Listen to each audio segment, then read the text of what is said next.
So I grew up in a poor household, like super poor. I did not grow up rich. And although I consider myself rich today, a lot of people would look at me and say, you're not rich, And that's because I don't have a lot of the trappings of wealth.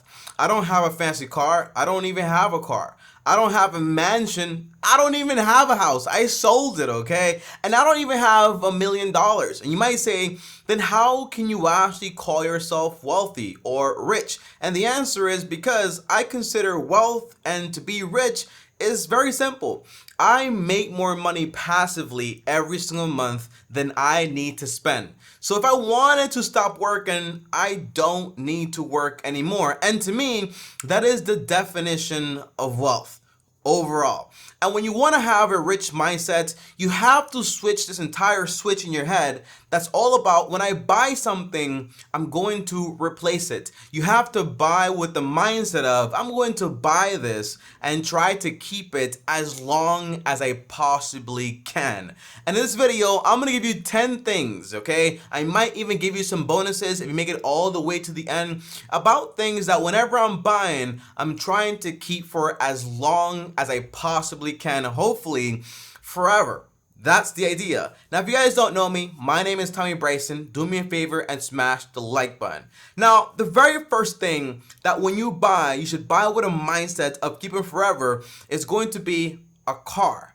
The average American, they switch cars every 8 years. But more than half of Americans switch cars every 5 years. Can you guess why? Well, the loan is over, the car is out of warranty, and the first thing they do is they hop back into debt, into a new car, and they sign back up for a car payment with a lot of excitement. It's very stupid. It's not what you want to do. Now, I was basically at a car wash the other day with my friend's 2017 Toyota Corolla, and I was getting a car wash for the car. And I spoke to an old guy, and he's like, this is my car. And I was like, wow, it's a Toyota Corolla. And he's like, yeah. I'm like, how long have you had that car for? The answer was 32 years. The car had a little bit more than 250,000 miles. And he told me, I just got the transmission change last year. When's the last time you heard about someone that bought a car with the intention of keeping it forever? Now, am I saying you need to keep a car like for 30, 40 years? The answer is if you want to, you can. But whenever you buy a car, you should buy a car with the mindset, can this car last me forever? Is it reliable enough? Can I put miles in it, okay? It's not about brand and what people think about me. It's about, is this car going to last me a long time? By the way, he asked me, he's like, what car is that? I'm like, that's also a Corolla, but it's from 2017. And he was like, that's a great car. Keep it forever, He was so excited about it. And imagine how much money this man has saved on interest, on car payments, not having to worry about any of that stuff, okay? So the next car I buy, probably gonna be a RAV4. And when I buy it, I'm gonna buy it with the intention of keeping it for a minimum of at least 10 to 15 years. I'm not gonna change it just because. It's very stupid. Now, number 2 is going to be the home you end up buying. Believe it or not, the average American in a lifetime changes homes about 11 times. The average person sells their homes and moves about every 5 to 7 years or so. That's not really good because there's a cost to moving, a cost to getting a new house, and you have to worry about more mortgage payments and so on and so on. It's not the smartest thing to do. When have you seen people these days that actually live out their mortgage and actually stay there even further down the line? You would think it's usually going to be poor people that do this, right? People that have necessities in a way. No, that's not my example here. Well, this man bought his home in 1958, has had it for around 65 years. It's a long time. I thought it was like 58. No, has had it for like around 65 years, okay? And can you guess what his name is? It was a 5-bedroom home, about 2.5 bath. He's still around today, and his name is Warren Buffett. He's worth in the billions of dollars. But whenever people today buy a home, they're buying it with the intention of, we're gonna live here for a while. Then we're gonna sell it, buy a bigger home, buy this, buy that. And they never actually build wealth because all their wealth is spent on moving costs and the next house and the more mortgage payments and so on. My next home is probably going to be a 4 to 5 bedroom home, 2.5 bath to 3 bath, and it's gonna be a home which I'm planning to at least stay for, again, a minimum of 10 to 15 years, or as long as I possibly can, That's my intention, God willing. Now, the third thing is going to be a simple one here, is going to be investments. I know people that every single year, they buy investments, they sell investments. However, when I try to buy my investments, I'm buying to keep them forever until they're no longer good or until I see that things are changing, okay? Now, I have a great example, not myself, but his name is Ronnie, and he was actually a janitor, and he actually invested for decades into the same exact stocks. And can you guess, with a janitor's salary, how much money Ronnie had when he actually passed away? The answer is about $8 million. Tommy, what's your only investment? I only invest my money into the S&P 500. That's it. The 500 largest companies in the US, and that's all I do. So every time I get paid, I buy, but I'm never interested in selling. When will you sell? If I see that America is basically on fire and everything is going crazy, I still wouldn't sell because my investments wouldn't be worth anything. And the US dollar wouldn't be worth anything. All my eggs are in the US because it's home, it's where it's basically, if anything happens there, it's done, So I'm buying always with the intention of I'm keeping this forever. I'm not buying with the intention of I'm gonna buy this, I'm gonna sell this, I'm gonna buy this, I'm gonna sell this. It's a bad mindset. It's more expensive. There's more taxes. There's more risks. Doesn't make sense. Okay. Number 4, guys, is going to be your phone. Right now, I have the iPhone 13 mini. I'm actually switching this phone. I'm gonna sell it, and I just bought another one, an iPhone 13 Pro, and I figured that this is the perfect phone for me. Now, I've seen people here right now with an iPhone 7, an iPhone 6, an iPhone 8, and I'm like, these people have iPhones that are 7 to 10 years old, and here most people, for example, are switching phones every single year, not because something's wrong with the phone, but just because a new one came out. Not because it's faster, because when have you seen a slow iPhone really, but just because a new one came out. So I figured something very simple, okay? I'm gonna keep my next phone for a minimum of at least 5 to 10 years. That's my idea, okay? The last phone I kept for a long time was the iPhone XS Max. I kept it for like around 4 or 5 years. But my next phone, which is the iPhone 13 Pro that I just bought on eBay used, I'm gonna keep it for like around 5 to 10 years, and that is my intention. By the way, if you're not subscribed to the channel, subscribe to the channel if you got value so far. And this way also, you'll be here in 10 years and you'll see exactly that I will have the same iPhone 13, okay? This one, I'm gonna sell it for like around $400 to $450, which is gonna give me almost all the money I paid for the 13 Pro, okay? Because it is a phone that people really want to have. Now, next, clothes, okay? When you buy clothes, people usually buy clothes with the intention of, I like this t-shirt, it's nice, looks great. Now, I have to kind of confess, guys, I don't own any of my H&M clothes anymore. And it's not because I didn't want to own them, but it's because I wear them, because I wash them, and I basically use them, they suffer from wear and tear. And more than often, they don't actually last a long time. It's just the fabric is not that great. At least me personally, okay? Now, whenever I buy, for example, by the way, this is like a good shirt or whatever, potentially. And I saw my uncle had a shirt like this. He's like, Tommy, this shirt is like 5-6 years old. I'm like, I'm gonna start buying, I think it's Abercrombie and Fitch, something like that. I don't know who the heck, Hollister shirts, okay? I was like, those shirts are pretty good. And I bought this one to kind of test it out and so on. But whenever I buy Banana Republic shirts and like the Gap shirts and like, good clothes, the color doesn't fade. It stays for a long time. So when you're buying clothes, don't just buy clothes and say, hey, I'm a cheap guy, I'm gonna buy a $3-5 t-shirt, but buy quality clothes. They're gonna last you for a long time. Early on, when I was broke, I used to go to Goodwill to shop for clothes.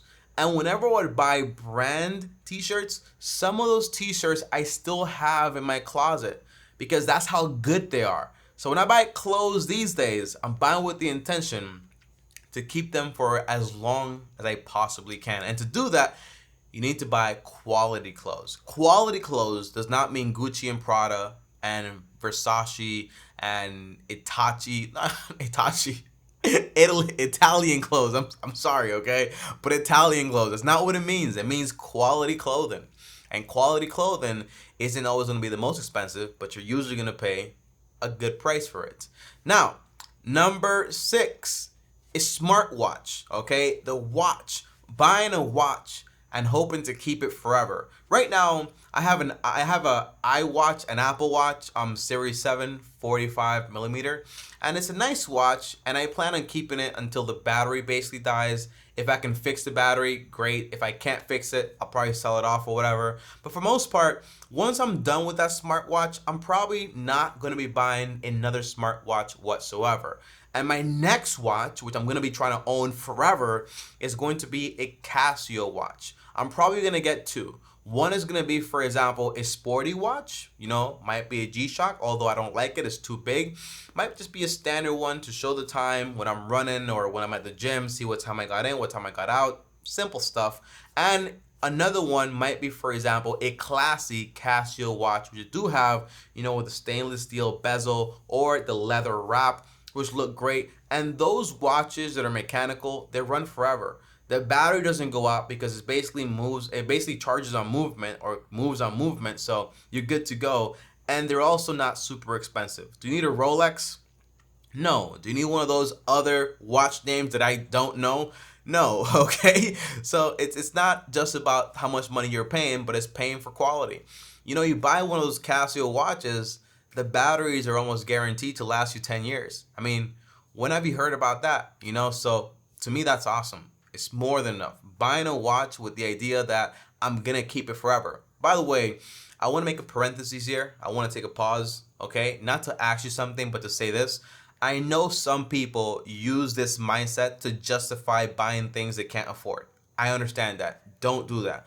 Don't say, I plan on keeping this forever, so I'm going to buy something I can't afford, borrow money to buy it, and hopefully last me forever. This is going to be the last iPhone I buy, so I'm going to buy the latest iPhone. You can't afford it. You're broke, so just don't do it. I'm going to keep this car for as long as possible. I'm going to buy a $40,000, $50,000 car. Don't do it. Stupid idea. Don't do it. Buy the affordable vehicle you can buy right then. That's the idea, okay? I get people justify things, but don't do that because that's not a smart idea. Now, number 7 is a laptop. Obviously, for me, it's very important because that's how I work. I make content. So the laptop I own, I have a Razer laptop back there. And I noticed something with Windows laptops, they just don't last. I went through a few of them and the battery goes bad. They get slower with updates. It's just like terrible. And I've noticed something with MacBooks, okay? I own an Apple laptop now. And I've noticed something with Apple laptops, like they last a long time. And I searched up online and I was like, they usually last about 10 years. I mean, that's awesome. Buying technology the last 10 years. Now, is it possible something might break? Yeah. Replace it. Is it possible the battery will not last long? Sure, I can replace it. But as far as software, as far as support, probably 10 years, 10 good years I'm going to have for this laptop. And for me, that's more than enough. Instead of trying to go cheap, instead of trying to say, I'm going to get this latest and greatest, but not thinking about how slow is this machine going to get later, let's think about those things too. Now, number 8 is going to be a good pair of shoes. Now, I have to admit, currently, I don't own a good pair of shoes, really.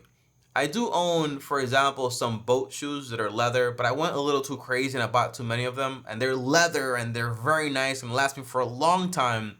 But I probably shouldn't have bought all those leather, like boat shoes or whatever. But, you know, I have a friend, not really a friend, but someone that I see online. His name is Ramit Sethi. He's a millionaire.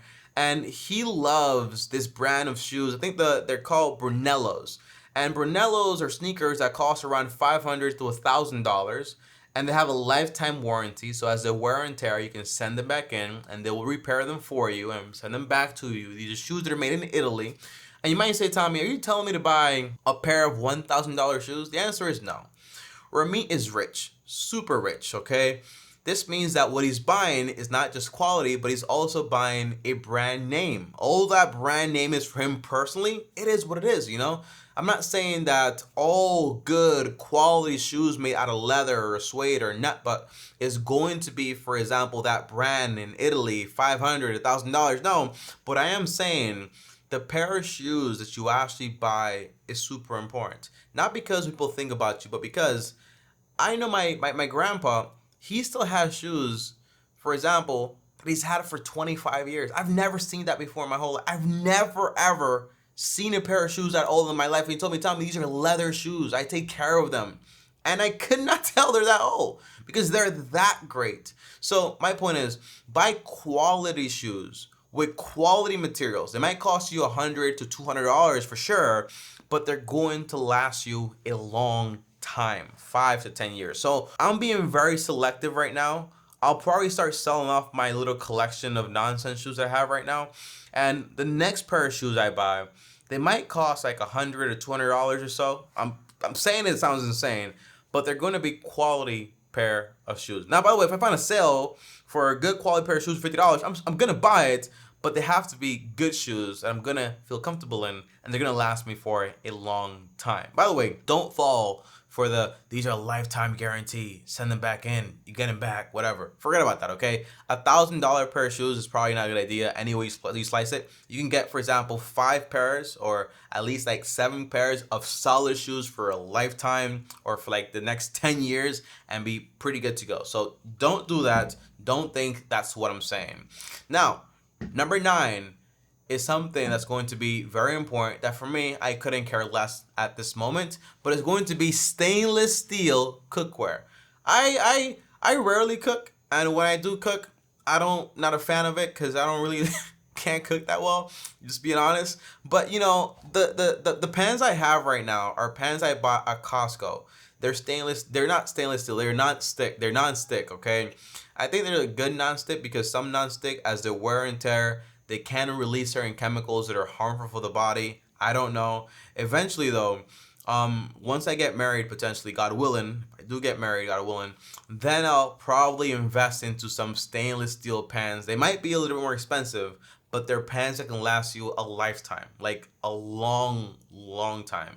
And they're like safe to actually use. So, and I am also going to consider buying a cast iron, of course, because you can't miss out on that. For the most part, those things to me are super important. Things you can keep them for a long time.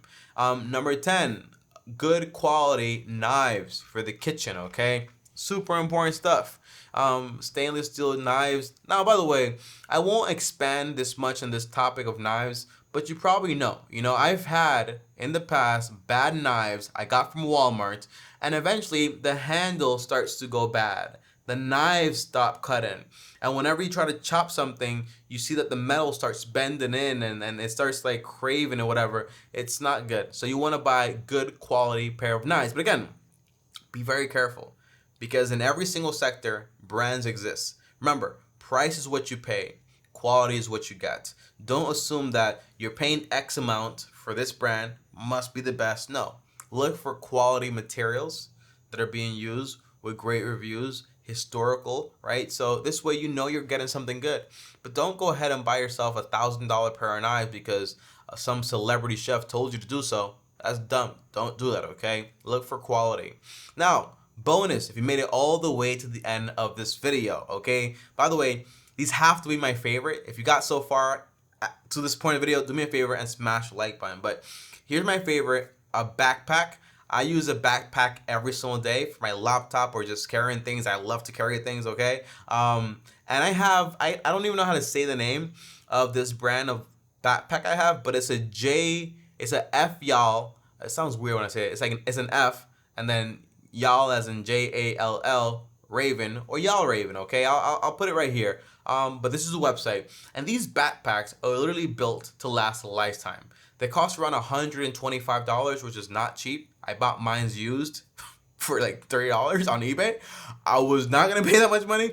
But once this backpack potentially goes bad, I don't know when, because it's been like almost a year now and it's still great and it holds up amazing, I'll consider buying a new one. But they do have a lifetime warranty. But again, it's like a limited warranty, because it's like a warranty if something they did is not good. But you know, normal wear and tear, discoloring is not gonna be included. But it's a backpack that when you put it on, you know it's built to last. I've put on like bags before where I can just tell this right here, like the little sleeves, they're gonna start ripping. I can just feel that it's gonna happen. But these, they're not built like that. They're built to withstand, and it's also waterproof, okay, or water resistant, and I love it. Now, lastly, number 12, guys, is going to be jewelry. Now, as you can tell, I don't really have much jewelry. I have this though. It's a gold chain. I actually got this as a gift from my uncle, and I'm probably gonna keep this forever. You know, I don't ever plan on actually selling this thing. But for the most part, jewelry, you buy good quality jewelry, you know, like gold or diamonds, you know, these are things you can actually keep forever. And I do plan on getting another jewelry, you know, maybe potentially when I get married, I'll probably just have like a chain, and maybe when I get married, just have like a ring, you know, God willing. But that's basically it. I'm not a jewelry person, but for the most part, I have seen people that they invest a lot of money in, for example, brand name jewelry, where they're paying a lot of money for the name and whatever it looks like. But you really want to make sure you're paying for the value of the material, okay? So an ounce of gold is worth X. Don't pay that much above that.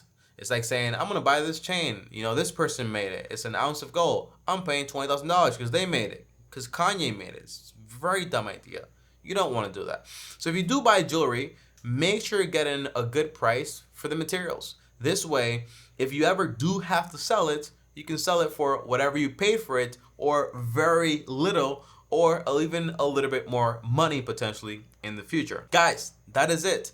You know, I think we live in a culture today where this mindset is like non-existent, because we kind of just think about buying and selling and getting something new for the sake of getting it new. But growing up in a poor household, I did see that when the fridge went bad, when the TV went bad, if my pants, for example, ripped, you know, the answer was, let's take your pants and let's fix them. Let's take the TV and the fridge, let's call somebody to come fix them. But we live now like, your pants are broken, throw them away. Fridge is done, get a new one. You know what I mean?